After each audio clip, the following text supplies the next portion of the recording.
Ready to live at the higher vibrations, where peace, love, joy, and good health are the daily standard? That's what this show is all about.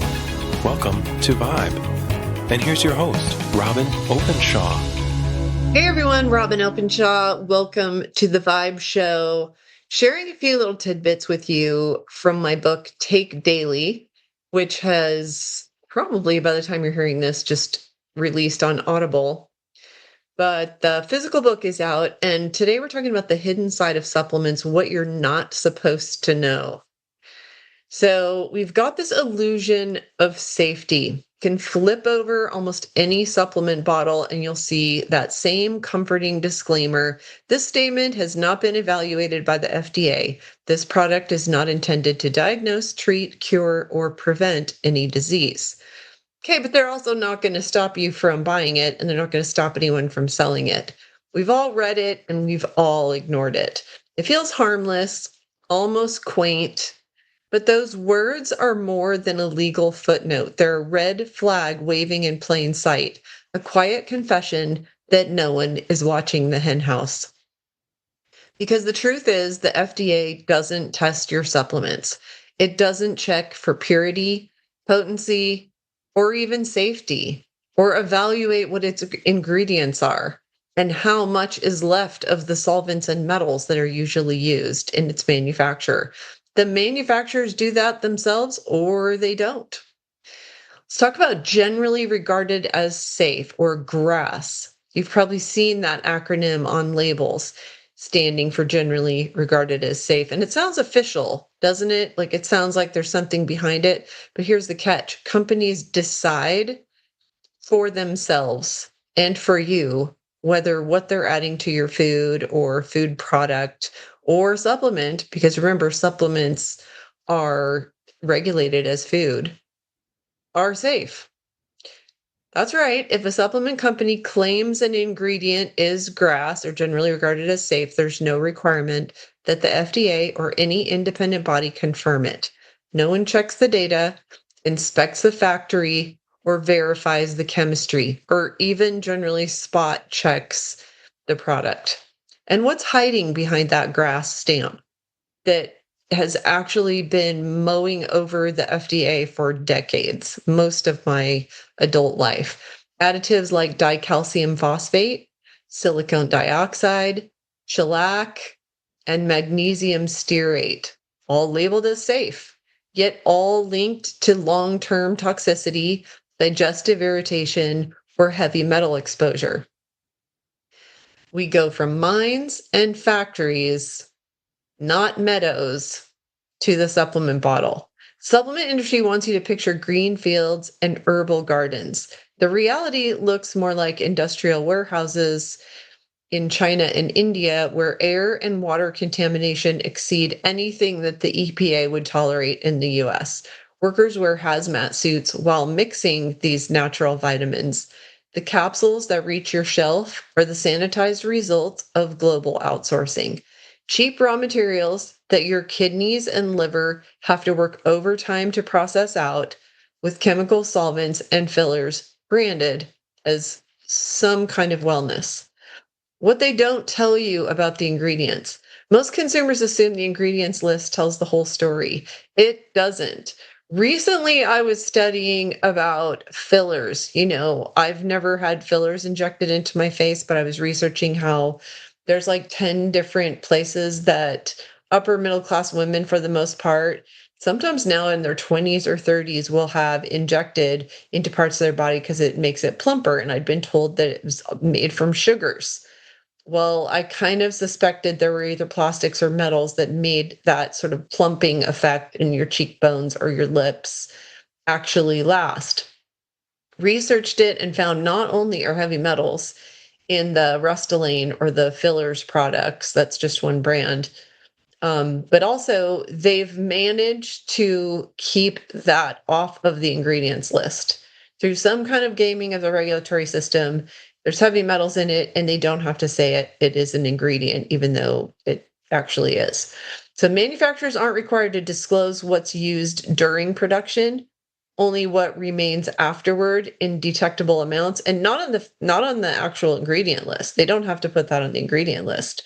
So that means that solvents, stabilizers, flow agents, or bleaching compounds can all touch your supplements without ever appearing on the label. And they're just in the FDA filing, which almost no one actually looks up. Even worse, the trace toxins allowed in your supplements, arsenic, lead, and mercury, for example, are permitted up to certain limits decided by the FDA and the World Health Organization. These limits are somewhat arbitrary, can't really tell you why they set the limits where they do. And the effect is cumulative because those metals do not leave the human body easily. Arsenic, lead, and mercury, when they get in, it's really hard to get them out. So those limits vary wildly, okay? Don't know why, with no consistent global standard and no clear scientific basis for what's safe and why. A child could take a daily gummy vitamin for years without anyone verifying what cumulative effect that exposure has.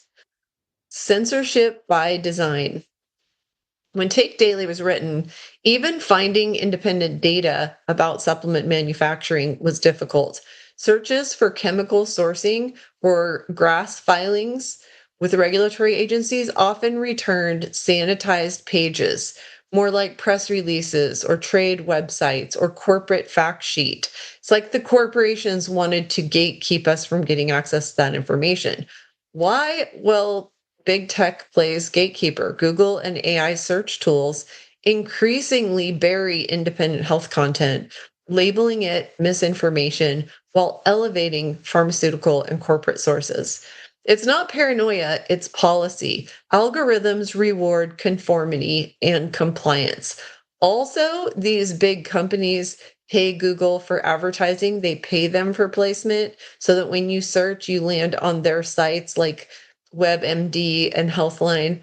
The deeper you dig, the fewer results you find that challenge industry narratives. This is how censorship works today. It's not through bans or book burnings, but through silence and invisibility. A $200 billion blind spot. Globally, the supplement industry generates over $200 billion annually. Yet, unlike drugs, these products are not tested before hitting the market. There's no universal registry of side effects. And lawsuits over contamination or false claims rarely make the headlines. The economic incentive is simple. The less you know, the more you buy. You believe in immune support or anti-aging or strengthens bones. And they believe in profit. Both sides get what they want until health consequences appear slowly and subtly over the years. Let's talk about the truth they'd rather you ignore. Let's be clear, not every supplement is harmful, but the system is opaque by design. And that's the danger. The marketing speaks in wellness slogans, the science hides behind technical jargon. Chemical names like pyridoxine and cyanocobalamin sound authoritative, but they're often synthetic analogs made from industrial feedstocks. In fact, I wouldn't even say they're often synthetic analogs. I would say, find me a time when anybody is calling a vitamin B6 or B12 pyridoxine or cyanocobalamin. Show me where they aren't a lab made manufactured product. The industry knows that confusion keeps you compliant. As Take Daily puts it, they use big chemical names for what you are to believe are nutrients. Over time, you come to believe that retinol and pyridoxine are vitamins A and B6. Really, they're just chemicals. The new wellness literacy. We can't keep relying on regulators or algorithms to tell us what's safe. The only antidote to this kind of deception is education. Here's how to start your own supplement awakening. Besides, read Take Daily and you will have a mass awakening. But if you're doing it on your own, first of all, number one, look up every ingredient in your supplements, not on the label, the chemical process that produces it. Number two, demand transparency from brands. If they won't disclose sourcing and what is the base material, of their ingredients, that is a red flag. Number 3, trust your body, not marketing claims. If it doesn't make you feel better within weeks and it continues to make you feel better, it probably isn't helping. Number 4, remember the word natural means nothing. There's no regulatory definition. It's just a word on a label. When you demand real information, the illusion begins to collapse. Your health unfiltered.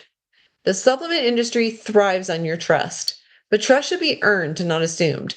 When you swallow a capsule, you deserve to know where it came from, how it was made, and whether its safety was verified or merely declared.